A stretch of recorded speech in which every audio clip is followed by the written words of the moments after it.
Méditation sur la passion de notre Seigneur Jésus-Christ, prêchée à Londres les vendredis de Carême par le Père Claude de la Colombière. Première méditation. La pénitence de Jésus souffrant. Quoique Jésus-Christ ait souffert pour expier les péchés des hommes, ce n'a pas été toutefois l'unique motif qu'il a eu dans sa passion. Une des choses qu'il a eu en vue, ça a été de nous donner des exemples héroïques de toutes les vertus chrétiennes, afin qu'en les considérant ainsi exprimées en sa personne et ramassées en ce mystère, nous apprécions plus facilement à les pratiquer. C'est pourquoi, quoiqu'il soit fort à propos de regarder Jésus-Christ souffrant et mourant comme notre Rédempteur, pour concevoir la reconnaissance que demande un si grand amour, il est encore très important de le considérer comme notre modèle, afin de retracer en nous-mêmes cette image d'un Dieu crucifié, laquelle doit être le caractère et le sceau de notre prédestination. J'ai donc cru qu'ayant à vous donner plusieurs sujets de méditation sur la passion de Jésus, je n'en pouvais choisir de plus utile que les vertus qu'il a pratiquées en souffrant. Nous en prendrons une chaque vendredi, et aujourd'hui, sa pénitence sera le sujet de notre entretien. C'est la première par où il faut nécessairement que passe un pécheur pour venir à Dieu. C'est celle que l'Église nous recommande en carême sur toutes les autres. Et j'espère qu'en vous en entretenant, j'aurai l'occasion de vous dire de quelle manière les véritables chrétiens doivent passer ce saint temps. Nous considérons donc aujourd'hui Jésus comme un véritable pénitent, chargé des péchés de tout le monde, pleurant et satisfaisant pour tous ses péchés. Nous nous ressouviendrons qu'il y a deux sortes de pénitence, toutes deux nécessaires pour un parfait retour à Dieu.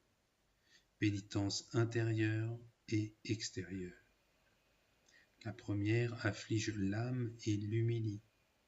La seconde fait la même chose à l'égard du corps. Elle l'humilie et l'afflige de même. Représentez-vous Jésus au jardin. Mon âme est triste, pâle, pleurant, abattu, suant le sang et l'eau, gémissant, criant, se prosternant. Savez-vous bien ce que c'est ? C'est un homme percé et accablé de douleur. Mais le sujet, ce sont les péchés des hommes. Il n'y eut jamais de douleur pareille à cause du nombre des péchés, à cause qu'il en connaissait l'énormité, l'ingratitude, l'insolence, l'injustice, parce qu'il aimait infiniment son Père et les hommes. C'est pourquoi saint Thomas dit que cette douleur a surpassé toutes les douleurs, soit des hommes, soit des anges, naturels ou surnaturels. La raison est évidente. J'espérais un consolateur, et je ne l'ai pas trouvé. Il est grand comme la mer, ton brisement. Qui donc va te guérir ? Les péchés n'étaient ni ne pouvaient être personnels. Et néanmoins, ô mon Sauveur, à quel comble votre affliction est-elle montée ? D'où vient donc que j'ai si peu de douleur des miens ? C'est que je vous connais peu, mon Dieu. Je vous aime peu. Oh, c'est encore que je ne m'aime guère moi-même. Je ne connais pas bien ni le nombre, ni l'énormité de mes péchés.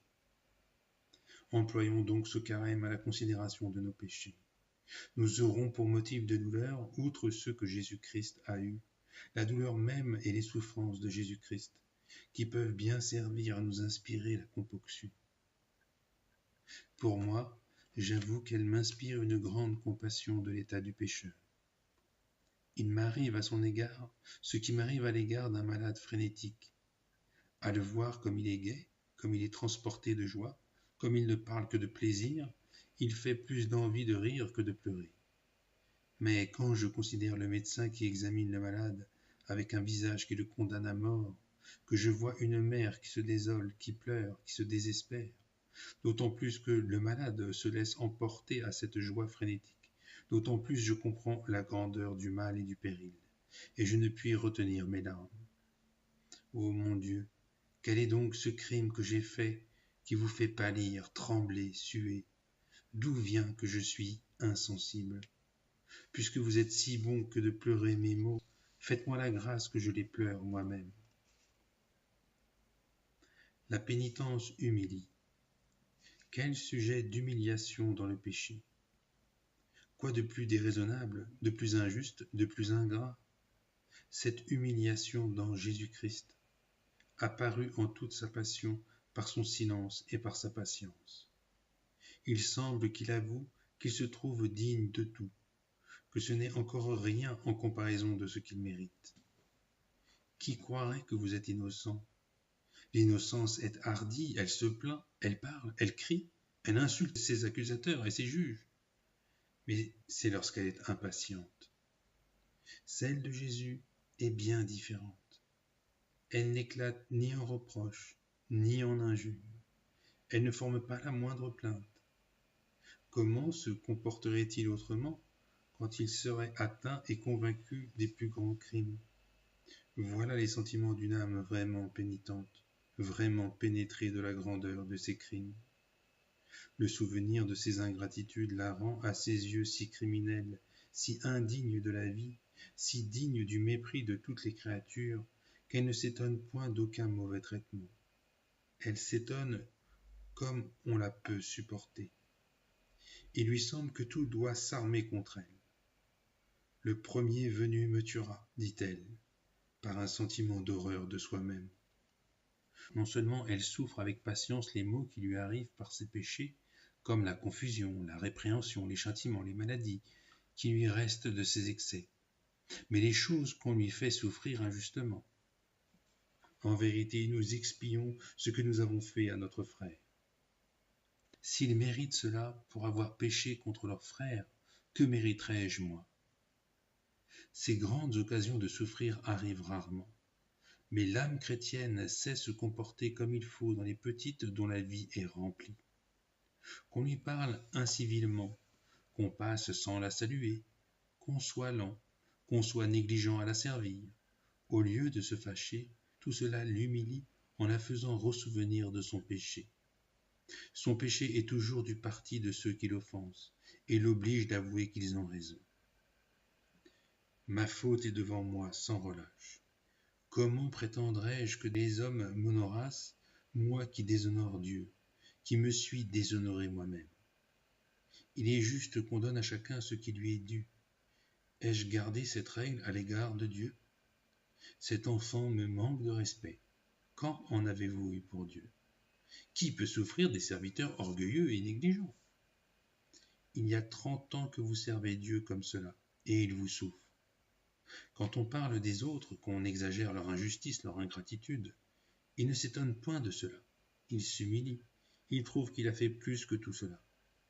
C'est à un homme, se dit-il en lui-même, et moi, c'est à Dieu. Il n'en avait point reçu de bien, et moi, j'en suis accablé. C'est une fois, et moi, 1 000 000.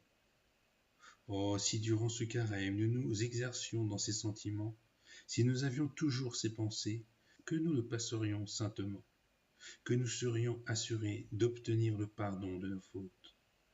Mon sacrifice est un esprit brisé, d'un cœur brisé, broyé, ô Dieu, tu n'as point de mépris. Non, Seigneur, vous ne méprisez pas un cœur ainsi brisé de douleur et humilié en votre présence. Oh, le beau sacrifice, l'agréable parfum pour vous et pour tout le paradis. Que vous aurez de plaisir à voir cette âme ainsi pénétrée de sentiments de pénitence, que vous écouterez volontiers ses soupirs, que vous oublierez volontiers ses infidélités passées, que vous tiendrez sa faute et votre gloire bien réparée, que vous réparerez vous-même abondamment la perte qu'elle a faite des grâces et des dons surnaturels, qu'elle aura sujet de se consoler de son malheur, que vous lui ferez bien sentir votre présence et le pardon que vous lui accorderez. Ça donc, mon âme, travaillons ce carême à exciter dans nous-mêmes de véritables sentiments de pénitence. Ayons sans cesse devant les yeux ce que Jésus a souffert pour nos péchés et ces mêmes péchés pour lesquels il a souffert. Que la douleur que nous conservons à cette vue nous rende incapables de toute vaine joie. Que l'humiliation qu'elle nous inspirera nous défende de toute impatience, de tout murmure. Ce sont les sentiments intérieurs où tous les véritables chrétiens doivent passer le carême. Une sainte tristesse et une salutaire confusion qui les éloignent également et de cette dissolution et de cet orgueil. Hélas, Seigneur, comment pourrais-je me réjouir, voyant les larmes que vous versez pour moi dans la vue de tant de crimes, et de quoi puis-je me plaindre après ce que j'ai mérité? Punissez-moi par les maladies, par les mépris, employez en cela l'imprudence, la haine, l'ingratitude des hommes, pourvu que vous ne me livriez pas aux démons et que je ne tombe pas entre les mains de votre justice éternelle. La pénitence se produit à l'extérieur. Le corps ayant eu part à nos péchés, il prend aussi part à la douleur et à l'humiliation. C'est pour cela que Jésus a voulu être tourmenté et humilié en sa chair. Mais de quel tourment et de quelle humiliation? En toutes les parties de son corps, en tous ses sens et en toute manière, quoiqu'il fût fort sensible. Il est étrange qu'il y ait, après cela, des gens qui blâment les mortifications corporelles. Car s'il était vrai, ce qu'ils disent, que ce que Jésus a souffert en son corps suffit pour tous, sa contrition pourrait donc aussi suffire pour tous. Mais nous ne sommes pas ici pour disputer, je parle à des gens convaincus. Il faut expier nos péchés et satisfaire à la justice divine par les pénitences corporelles. Je ne vous exhorterai pas au cilice, aux disciplines, non que je croie cela trop rude ou peu propre à la plupart des gens. Tout le monde en est capable. Les noms de ces choses sont plus rudes que les choses mêmes, et il y a plus de mérite à s'y résoudre qu'à les pratiquer. Dès qu'on a commencé, on ne peut plus se retenir. Les plus délicats sont les plus fervents. Quand on a un vrai repentir, on s'en fait des délices. On a quelquefois vu des cours entières où cela était autant en usage que dans les monastères. Mais laissons ces austérités de conseil. Il en est qui sont d'obligation. Commençons par le jeûne, qui est de nécessité. Rien ne fait voir le peu de repentir qu'on a comme cette désobéissance. Hélas, nous avons fait des péchés que 40 ans de jeûne au pain et à l'eau ne pourraient expier. L'Église, notre bonne mère, réduit cela à 40 jours. Mais de quel jeûne, si aisé aujourd'hui et si facile? On ne peut s'y résoudre. Je sais qu'il y a des raisons pour s'en faire dispenser, mais combien de faux prétextes? De plus, comment oserions-nous exhorter les fidèles à faire des mortifications, puisqu'on ne peut les obliger à s'abstenir des plaisirs? Le carême n'est point un temps de divertissement pour ceux qui ont un peu de christianisme. C'est le moins que nous puissions pour nos péchés. Il y a des divertissements qui ne sont chrétiens en nulle saison, mais en celle-ci, ceux mêmes qui sont permis doivent être interdits. C'est pour cela que l'Église défend les noces, quoique saintes, à cause des divertissements qui les accompagnent. Elle retranche les cantiques même spirituels, la musique et les instruments dans les églises. Faut-il s'étonner que Dieu nous envoie ensuite des fléaux? Nous l'y contraignons. Il faut bien qu'il le fasse, s'il nous aime. Nous ne voulons faire nulle pénitence, rien souffrir. Il faut cependant satisfaire pour nos péchés.